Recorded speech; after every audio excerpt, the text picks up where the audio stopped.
Estrogeni është një hormon shumë i fuqishëm në lëkurë dhe rrit nivelin e melanociteve. E di pse? Se britet një enzim që quhet tirozinaz. Është enzima kryesore e pigmentimit.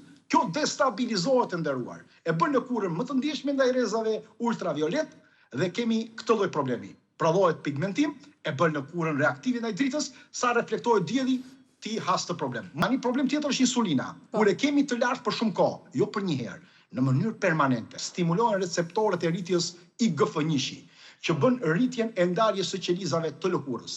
Dhe me këtë do bëhet dhe rritja e aktivitetit të melanociteve. Është një hormon tjetër, i cili është një alarm që nuk flet kurrë. Gruaja ka probleme të ndryshimit emocional, ka një ndryshim metabolik, ka një ndryshim hormonal, dhe trupi nuk e kalon pa ndjerë. Dhe i vendet u reflektohet në fund fare është lëkura. Ka një estrogen të destabilizuar dhe progesteron që ndryshon, ka dhe ndjeshmëri ndaj indeve që ndryshojnë. Dhe melanocitet reagojnë ndaj këtyre ndryshimeve. Dhe janë faktorët e tjerë të jashtëm, përdorin më shumë kozmetik se meshkujt. Ekspozohen shumë ndaj qerpikëve, ndaj lyerjes të përditshme, ndaj kimikateve, ndaj parabenëve.